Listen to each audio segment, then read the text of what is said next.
Hello my dear friends, welcome back to my YouTube channel. This is Amba Singh. हम पढ़ रहे थे ट्रिग्नोमेट्री के बारे में और ट्रिग्नोमेट्री के बहुत सारे कॉन्सेप्ट हमने धीरे धीरे क्लियर कर लिया था। साइन, कॉस, टैन, कॉट, सेक, कॉसेक सबकी वैल्यू आपने निकालना सीख लिया था कैसे निकालते हैं। लेकिन मुझे ऐसा लग रहा है कि थोड़ा सा आपको बोरिंग लग रहा होगा कि हम ये साइन, कॉस, टैन इन सब की वैल्यू आखिर निकाल क्यों रहे हैं, क्या यूज है इसका, क्यों निकाल रहे हैं हम साइन, कोस और टैन की वैल्यू। याद कीजिए आप लोग मेरा फर्स्ट लेक्चर, मैंने आपको क्या बताया था कि ये कोई टावर है और आप यहाँ पे खड़े होकर इस टावर को देख रहे हैं। ओके, आई होप आपको याद आया होगा। आप अगर इस टावर को देख रहे हैं और इसकी हाइट, इसकी टॉप को देख रहे हैं, ठीक है, और आपको ये डिस्टेंस मालूम नहीं है, ये डिस्टेंस क्या है, ये डिस्टेंस क्या है, आप नहीं जानते हैं। ओके, तो ये जो साइन, कॉस, टैन ट्रिग्नोमेट्री हम पढ़ रहे हैं, इसकी सहायता से हम क्या कर सकते हैं, बिना एक्चुअल मेजरमेंट के ये तीनों ही डिस्टेंस आप मेजर कर सकते हैं। ये मैंने आपको फर्स्ट लेक्चर में कवर कराया था। तो आज के इस लेक्चर में हम क्या पढ़ेंगे, एप्लीकेशन ऑफ ट्रिग्नोमेट्री। ओके, आप हेडिंग देख सकते हैं। आज के इस लेक्चर में हम क्या पढ़ेंगे, एप्लीकेशन ऑफ ट्रिग्नोमेट्री। ये ट्रिग्नोमेट्री का यूज हमारे डेली लाइफ में कहाँ होता है। देखिए, मैंने आपको हर लेक्चर में बताया है कि ट्रिग्नोमेट्री जो है वो बेसिकली किस पे काम करता है, राइट एंगल ट्राइंगल पे। कुछ टर्म्स है इसमें, ट्रिग्नोमेट्री की जो एप्लीकेशन है उसको, उस पर जाने से पहले हम कुछ टर्म्स को देखेंगे। जैसे दो सिचुएशन हो सकती है, ये हो गया आपका फर्स्ट केस, है ना, फर्स्ट सिचुएशन कि अगर आप यहाँ खड़े हैं, ठीक, यहाँ ये ग्राउंड है, आप यहाँ पे खड़े हैं और ये आपकी आईज है। देखिए, मैं आपकी प्यारी सी आंखों को बना देती हूँ यहाँ पे, ये रही आपकी प्यारी सी आंखें, आप यहाँ से इसको देख रहे हैं। आप इन आंखों से क्या कर रहे हैं, यहाँ पे इसकी टॉप को देख रहे हैं, यहाँ पे कोई अट्रैक्टिव चीज़ है जिसको आप देख रहे हैं। ओके, तो तीन चीज़ें हो गई यहाँ पे, क्या क्या हो गई। एक तो ये हो गया कि ये जो आप यहाँ से देख रहे हैं, ठीक, जो इस पॉइंट को आप देख रहे हैं, तो ये जो लाइन ड्रॉ होती है, जस्ट आप मान सकते हैं इमेजिनरी लाइन है। इस इमेजिनरी लाइन को क्या बोलते हैं, लाइन ऑफ साइट। क्या होता है, लाइन ऑफ साइट।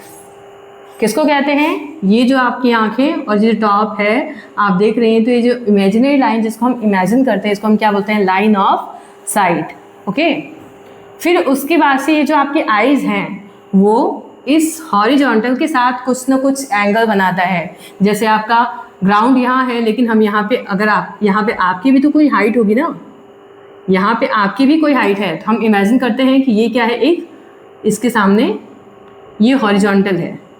ओके, ये आपकी हाइट है, ये है आपकी हाइट, और ये आपकी जो आईज हैं इस हॉरिजॉन्टल लाइन के साथ, ये हॉरिजॉन्टल लाइन और लाइन ऑफ साइट के साथ कोई ना कोई एंगल जरूर ड्रॉ करेंगी। आई होप आप समझ रहे हैं, ये लाइन ऑफ साइट और हॉरिजॉन्टल लाइन के बीच एक एंगल जरूर ड्रॉ होता है जिससे हम किसी चीज़ को देखते हैं। आप मेरा ही एग्जांपल दे सकते हैं, मैं यहाँ से उस रूफ की टॉप को देख रही हूँ, तो ऐसे देख रही हूँ, तो यहाँ पे जो हॉरिजॉन्टल लाइन है वो क्या करता है, कोई एंगल ड्रॉ करता है। आप देख सकते हैं यहाँ पे एक एंगल ड्रॉ हो रहा है, इस एंगल को हम क्या बोलते हैं, angle of elevation. Angle of elevation, Hindi में बोलते हैं इसको उन्नयन कोण।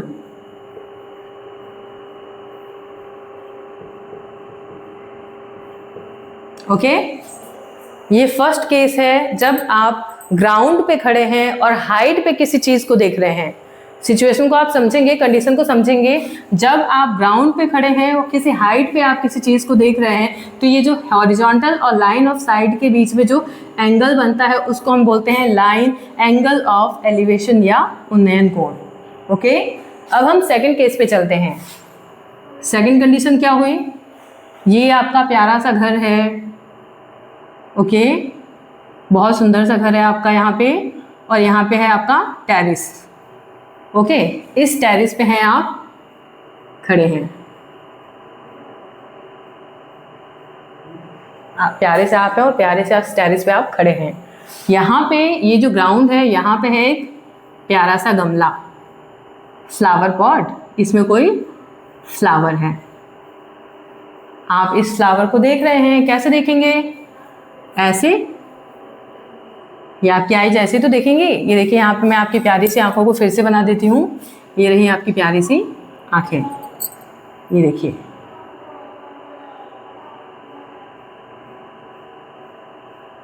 ओके, ये हैं आपकी प्यारी सी आंखें। फिर आप जो मैंने आपको बताया था, ये आंखें जो हैं वो क्या कर रही हैं? पॉट को देख रही हैं। तो ये जो यहाँ पे कोई लाइन नहीं होता है, ये इमेजिनरी लाइन है जो मैंने आपको इसमें बताया था। इस इमेजिनरी लाइन को हम क्या बोलेंगे? Again, line of site. Okay, ये लाइन ऑफ साइट हो गया, फिर से ड्रॉ हो गया। अब यहाँ पे भी तो एक एंगल ड्रॉ होगा ना। तो मुझे ऐसा लग रहा है कहीं आप ये ना सोच लें कि ये एंगल इस तरह से बनेगा। नो, ये एंगल इस तरह से नहीं बनता है। जब भी एंगल बनता है हमेशा हॉरिजॉन्टल और लाइन ऑफ साइट पे बनता है, इनके बीच में बनता है। तो यहाँ पे हॉरिजॉन्टल क्या होगा? ये आपका ग्राउंड है, इसके पैरेलल मैंने यहाँ पे एक इमेजिनरी लाइन मान लिया, ये है आपका हॉरिजॉन्टल। ओके, फिर मैंने आपको बताया एंगल कहाँ बनेगा? लाइन ऑफ साइट और हॉरिजॉन्टल के बीच में। तो यहाँ पे भी तो एक एंगल बन रहा है। इस एंगल को आप क्या बोलेंगे? Angle of depression.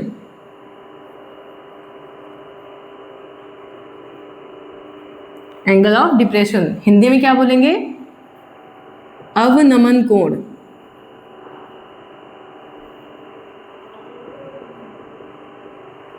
क्यों बताया मैंने आपको इनके बारे में, एंगल ऑफ एलिवेशन और एंगल ऑफ डिप्रेशन के बारे में? क्योंकि ट्रिग्नोमेट्री में हम जानते हैं राइट एंगल ट्रायंगल होता है, साइन कॉस टेन इन सब की वैल्यू निकालनी पड़ेगी और उसमें हमको कोई न कोई एंगल का जरूरत पड़ता है। ओके, तो ये आपका एक बेसिक कॉन्सेप्ट है। अब हम इसका वर्किंग रूल समझेंगे कि इसका वर्किंग रूल कैसे होगा। जैसे क्वेश्चन आपका इस तरह से पुट होता है कि जैसे इमेजिन आप दो ही सिचुएशन में खड़े होंगे, या फिर आप नीचे से किसी बिल्डिंग के टॉप को ग्राउंड देख रहे हैं, या फिर किसी बिल्डिंग से आप ग्राउंड को देख रहे हैं। तो दो तरह के सिचुएशन होगी आपके पास, या तो फिर एंगल ऑफ एलिवेशन गिवन होगा या फिर एंगल ऑफ डिप्रेशन गिवन होगा। तो हम इसको यूज़ कैसे करेंगे? हम डायरेक्ट साइन कॉस टेन जो भी हमारे पास वैल्यू गिवन है सिचुएशन के अकॉर्डिंग हम वो यूज़ कर लेते हैं। इसका वर्किंग मेथड है, आप देखेंगे वर्किंग मेथड क्या होता है। जैसे यहाँ पे मान लीजिए एंगल कोई दे रखा है थीटा। ओके, यहाँ पे भी एंगल है आपका थीटा। तो यहाँ पे आप क्या करेंगे? टेन थीटा इक्वल्स टू क्या होता है? Perpendicular upon base. थीटा यहाँ है तो ये आपका परपेंडिकुलर होगा, ये आपका बेस होगा। ठीक है, तो यहाँ पे आप परपेंडिकुलर अपन बेस लिखेंगे और जो भी वैल्यू गिवन होगा इन तीनों चीज़ों में से आपको कोई एक वैल्यू अननोन होगा और दो वैल्यू गिवन होगा। तो यहाँ पे आप वैल्यू रख के और आप उसको कैलकुलेट करके उसको फाइंड आउट करेंगे। आई होप आपको समझ में आया। अब हम एग्जाम्पल देखेंगे। सो स्टूडेंट्स, जो हमने आपको कॉन्सेप्ट बताया है उससे रिलेटेड हम एक दो एग्जाम्पल्स देखेंगे। जैसे एक एग्जाम्पल मैं आपको दिखाना चाहती हूँ। ये एक एग्जाम्पल ले रही हूँ मैं। आप ग्राउंड पे आप कहीं खड़े हैं, यहाँ पे आप इस पॉइंट पे खड़े हैं। ओके, ये है आप, या फिर मुझे भी मान सकते हैं। मान लीजिए मैं ही हूँ, मैं यहाँ खड़ी हूँ इस ग्राउंड पे। यहाँ पे है कोई टावर,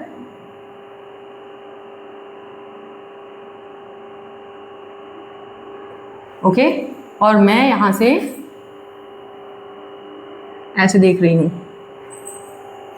ठीक है, ये मैंने मान लिया कि इस टावर से मैं 15 मीटर की डिस्टेंस पे खड़ी हूँ। राइट, अब मुझे इसकी हाइट निकालनी है। ये क्या है मुझे नहीं मालूम, लेकिन मुझे एक चीज़ मालूम है। क्या मालूम है? कि मेरी आंखें जो इसकी टावर की हाइट को देख रही है वो कितना एंगल बना रही है हॉरिजॉन्टल से? 60 डिग्री। ओके, 60 डिग्री मेरी आंखें एंगल बना रही हैं। तो अब हम इस हाइट को कैसे कैलकुलेट करेंगे?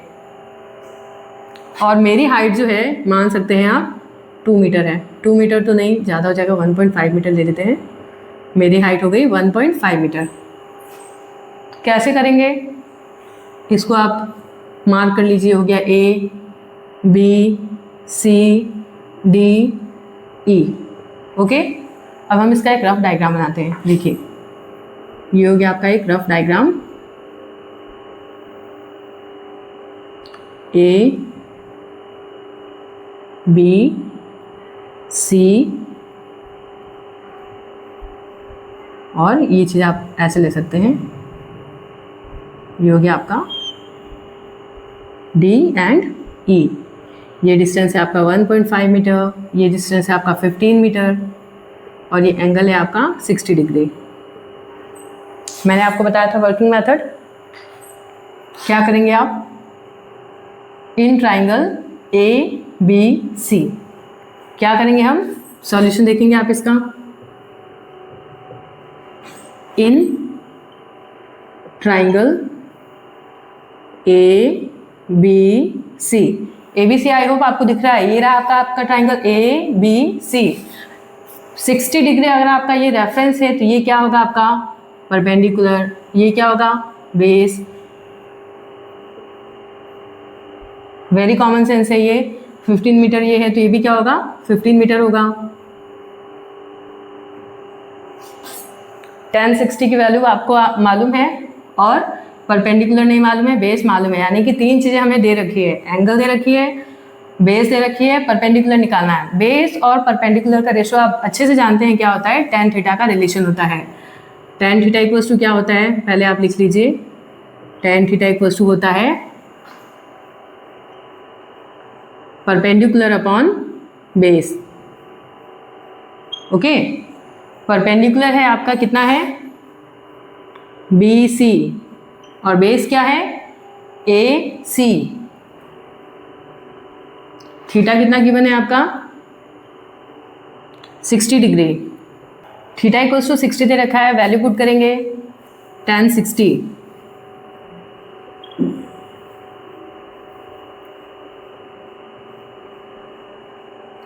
इक्वल्स टू क्या होता है? √3 equals to B C. B C आपको मालूम नहीं है, बी सी आप एज इट इज़ लिखेंगे upon A C.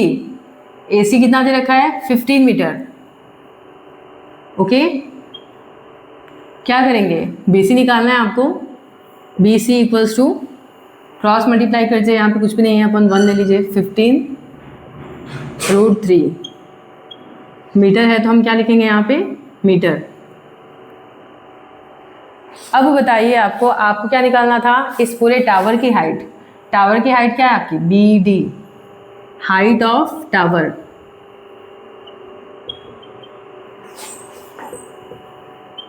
Height of tower कितना है आपका? B D. B D equals to क्या होगा? B C plus C D. B C plus C D. B C की वैल्यू तो आपने निकाल ली है 15 √3। ओके, प्लस ये सी डी क्या है? ये मेरी हाइट है, मैंने आपको बताया था ना, यहाँ मैं खड़ी हूँ। ये हाइट जो है वही हाइट यहाँ पे होगा। ये 1.5 मीटर है, यहाँ पे हम क्या करेंगे? 1.5 मीटर लिख लेंगे। ओके, यही आपका आंसर होगा। आप कॉमन ले सकते हैं, डेसिमल है तो हटा के अपॉन 10 करके, या फिर आप सीधा इसको भी आंसर मान सकते हैं। आई होप आपको ये एप्लीकेशन समझ में आया होगा और इससे रिलेटेड कुछ क्वेश्चंस, एक दो एग्जांपल्स और मैं आपको नेक्स्ट वीडियो में कवर कराऊंगी और प्रैक्टिस करते रहिए। Thank you.